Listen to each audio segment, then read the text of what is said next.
this is unprecedented and it was unnecessary for us to be brought to court.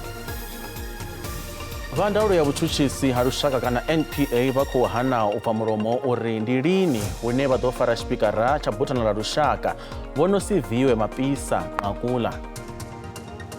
That is not a criminal case, it's more so a civil matter. And the IEC Act refers to a criminal matter. So there's a number of nuances that ought to be looked into here. Valihoro la umkhonto wesizwe vari vana mbuno dzipfalaho dza u itela khaedu tsheo ya vha IEC ya u iledza murangaphanḓa wavho vho Jacob Zuma u vha nkhetheni khethoni guṱe dza ṅwedzi u ḓaho.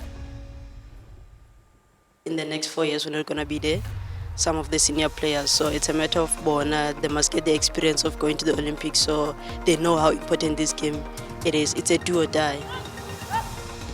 Mutamba murahu wa thimu ya lushaka ya Banyana le Bohang Ramalepe uri mitambo ya ṅwaha ya Olimpiki ya u fhedzisela kha vhunzhi ha vhatambi vha thimu iyi.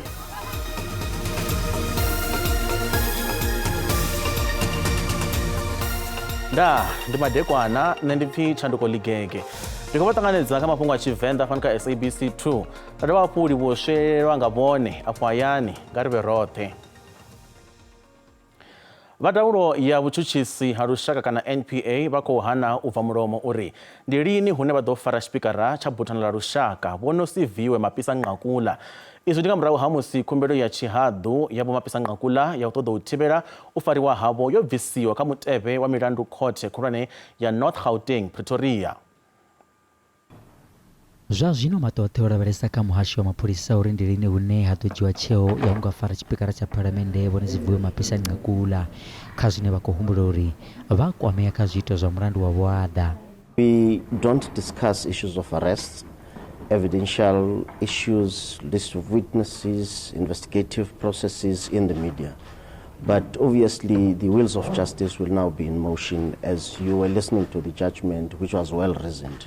And we've always maintained that indeed this is unprecedented and it was unnecessary for us to be brought to court. Vhono Siviwe Mapisa Nqakula vho ita khumbelo ya tshihaḓu khothe ya u thivhela uri vha songo farwa nahone arali vha nga farwa zwi ḓovha zwi siho mulayoni khathihi na u ṱoḓa u vhona zwidodombedzwa zwine zwa vha nga ngomu ha dokhethe. Zwo ralo khothe yo mbo ḓi thudzela kule khumbelo iyo.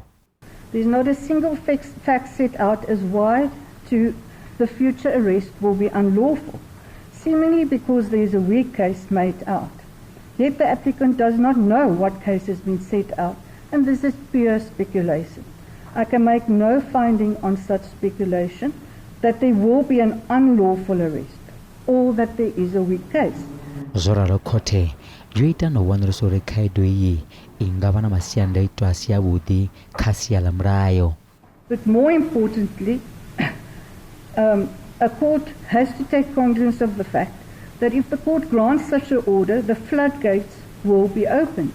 Every suspect will be in a position to approach a court on an urgent basis, setting out on speculation that there is a weak case against it and interdict an arrest.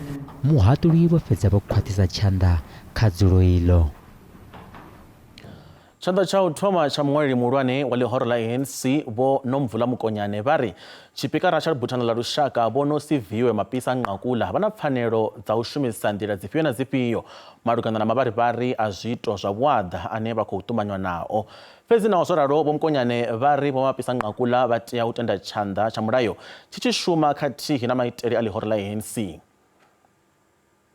Vha ḽihoro ḽa ANC vha kha ḓi ḓo ḓivhadza maga ane vha ḓo a dzhia nga murahu musi tshipikara tsha phalamennde vhone Siviwe Mapisa Nqakula vho kundelwa u thivhela zwa u nga fariwa havho.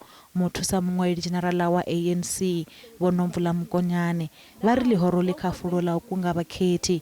Zwo ralo tsheo ye tshipikara tsha i dzhia i fanela u ṱhoniphiwa. Vho Mapisa Nqakula vha tshe vho ḓiimisa kha mishumo ya ḽihoro. But it is within her own right to use any avenue, but also subject herself to the organizational and legal processes.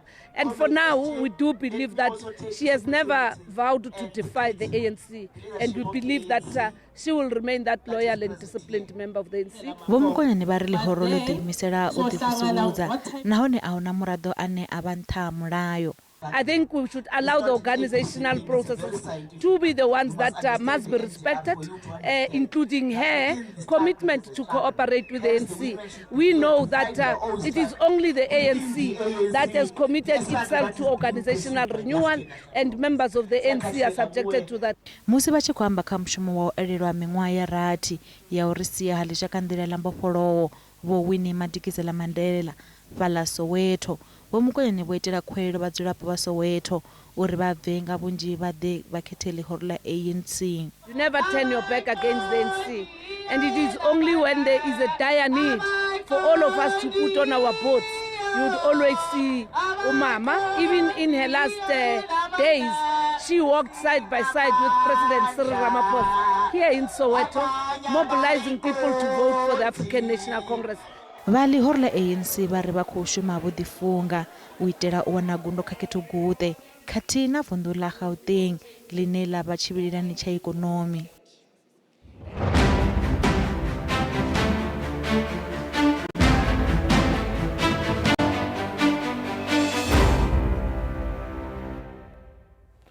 Vale horo la umkhonto wesizwe vari vana mbuno dzipfalaho dza u itela khaedu tsheo ya vha khomishini yo ḓiimisaho yoṱhe ya dzikhetho kana IEC ya u iledza murangaphanḓa wavho vho Jacob Zuma u vha nkhetheni khethoni guṱe dza ṅwedzi u ḓaho. Vhege fhelaho vha IEC vho ḓivhadza uri vho Zuma a vha ngo lugela u dzhenela khetho sa nkhetheni nga murahu ha musi vhone wa tshigwevho tsha miṅwedzi ya 15 vha dzhele nge vha nyadza ndaela ya khothe miṅwaha miraru yo fhelaho. Ḽihoro ili ḽo amba uri ḽi ḓo swikisa khumbelo iyi namusi.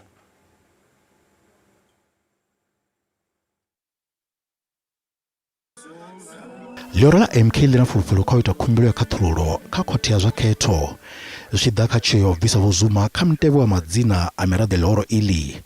Khomishini ya zwa khetho ili yo tevhedza ndayotewa. Mulayo uri muthu ane a vho gwevhelwa u dzula dzhele lwa miṅwedzi ine ya fhira 12 hu si na ndaṱiso ya masheleni kha tshigwevho tsho ṋewaho ha tea u dzhenela khetho. Fhedzi ḽihoro ḽa MK izwi ḽi khou zwi anedza.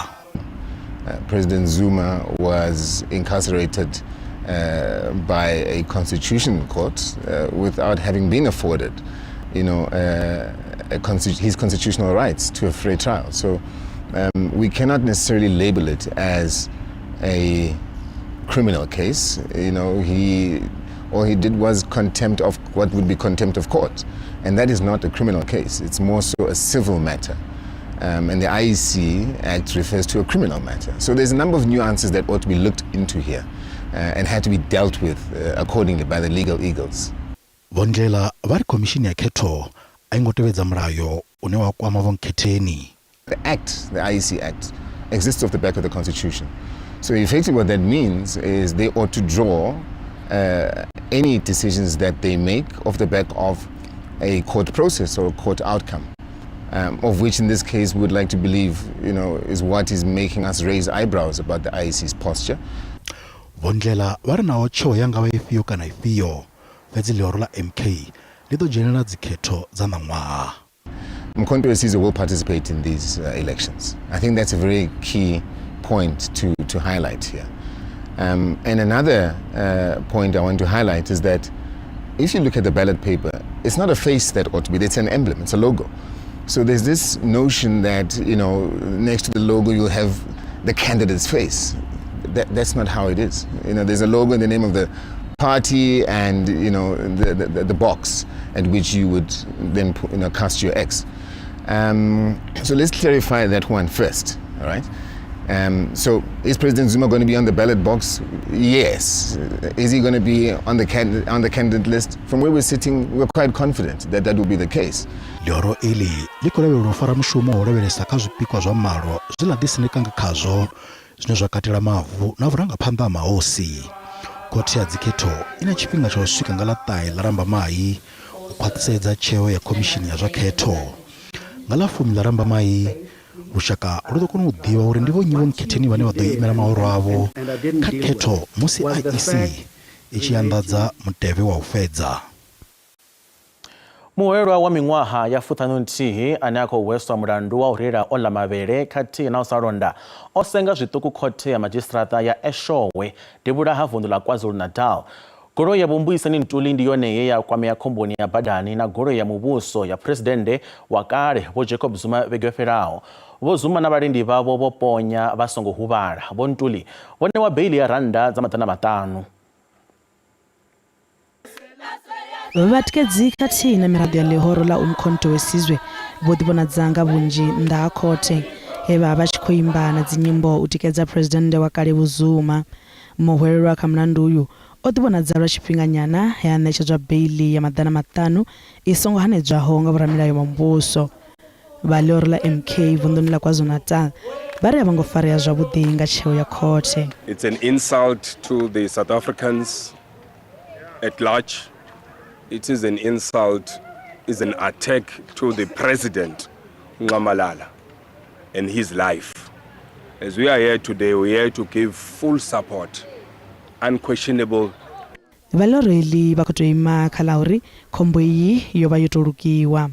The IO, which is an investigator to this matter, he need to investigate more, and so many people need to be investigated. We also know that they want the president, if they can't get him anywhere else, they want President Zuma hospitalized so that they do what they want to do.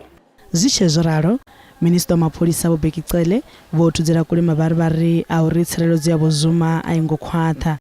None wataisori mambi wayo nga mirado ya lihoro obvanda chanda.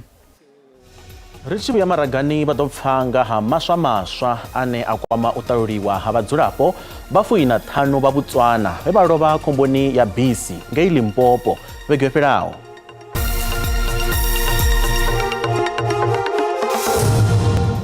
Rekoribu wa bashikadivana rine mafungoni a Tshivenda pano kha SABC 2 ngari vele panda. Zwa isiwa hamasalera abathu bafuraru kha bafuina 5 ba Botswana bebalova khomboni ya BC vunduni la Limpopo begweferaho zwidodzhia tshifhinga nga mulandu wa ukonda ha mushumo wa u talusa bafu aba. Izwi ndi uyanga minister wa muhasho wa mutakalo Dr. Joe Phahla. Khombo shushaho yekhayo halova bathu bafuina 5 vabva oshangoni la Botswana burohoni ya mama tlakala vukati ha mukopane na Makeng begweferaho nga lavuna tsedzuluso thangeli dzitsumbedza uri BC yo popa bro yena nga mulilo hapo nyangwa na wa miṅwaha ya malo wo Phahlana vha Ramathuba vo dalela vhuengelo ha mukopane hune ṅwana uyu akho ongiwa hone. Visit our 8-year-old survivor who is in good spirit, who is doing well, and I understand you all would want to take a picture with her. I still insist and repeat, in the presence of my principal, our task is to protect the girl child. Vo Phahla vo dovholola fhungo la uri vha mita yo kwameaho vhanewe tshikhala tsha u ṱanganedza zwo vha welaho.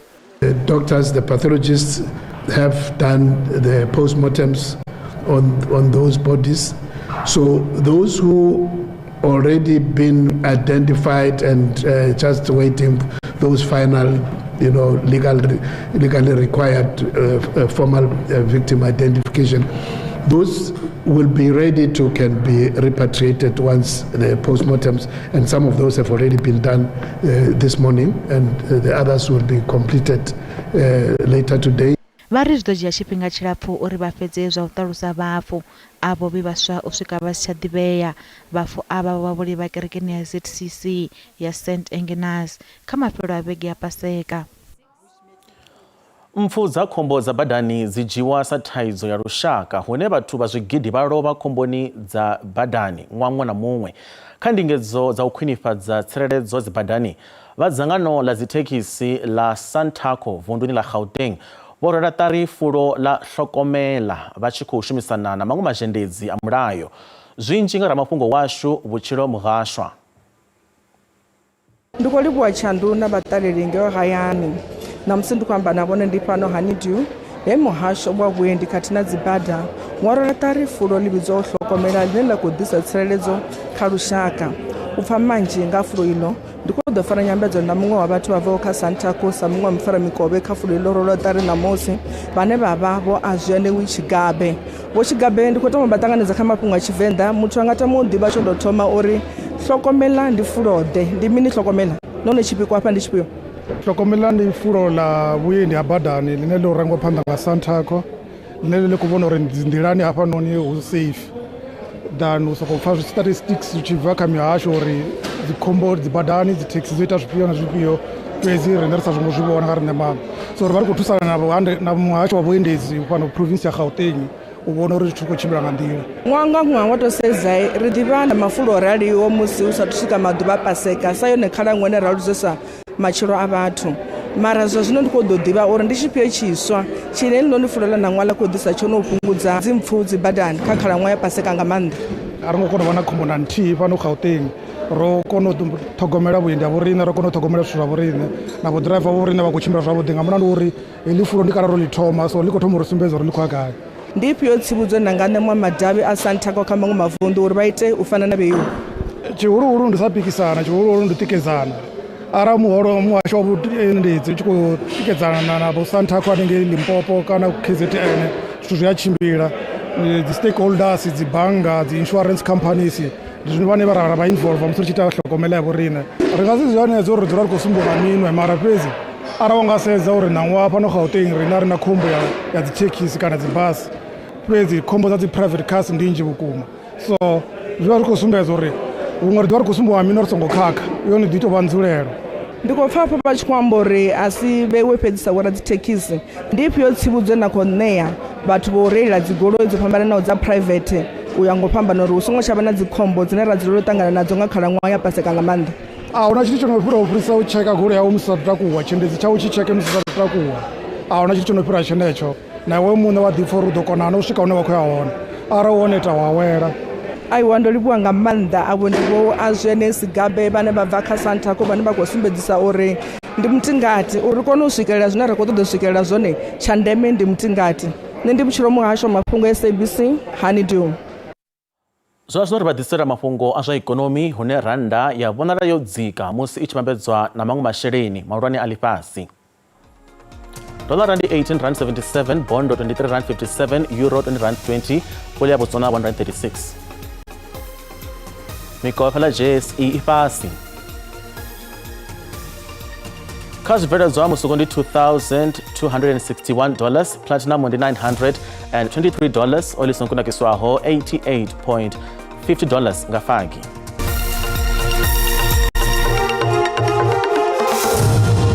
Ri khou livhuwa vha tshi kha ḓi vha na riṋe kha mafhungo a Tshivenda fhano kha SABC 2 zwa zwino ri dzhena kha zwa mitambo.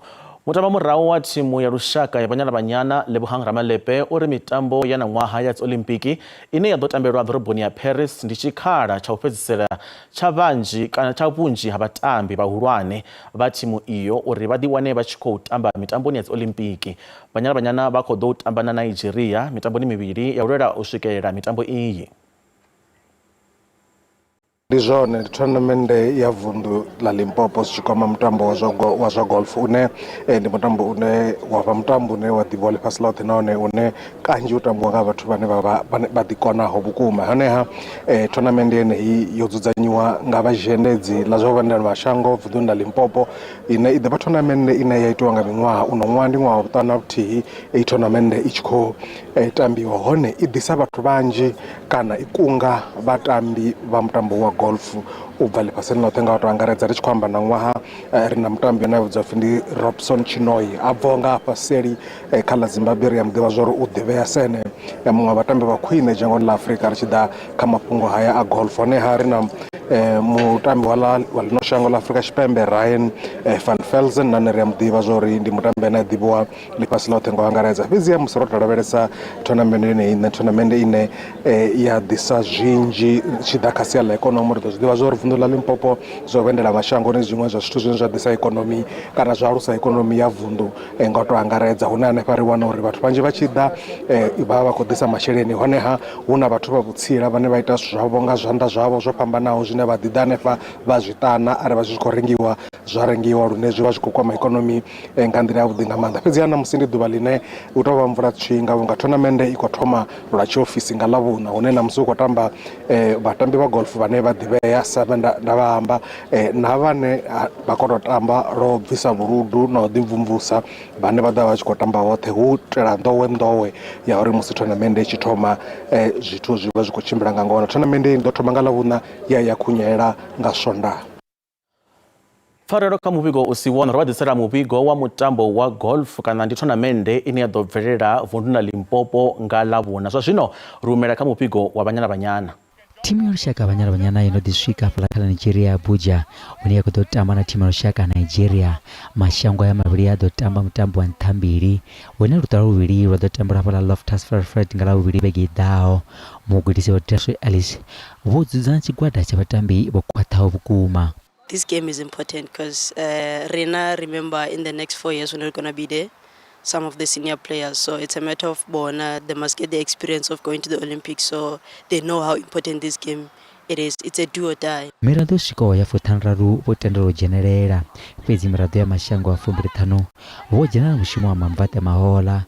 Mashango a sumbe u swika Afrika Tshipembe na Nigeria vho pfufhiwa musi vho swikelela kha luṱa lwa u thoma. Zwo ralo Morocco na Zambia vha ḓolela u vha kha muṱasano wa dzi Olimpiki kha dzhango ḽa Afrika. Mafhungo ana musi o guma hanefha ro livhuwa nga maanḓa vho vha na riṋe a vha madekwana vhuḓi mutsho khou tevhela zwone zwino na ndanga nṋe ni mudau ndaa.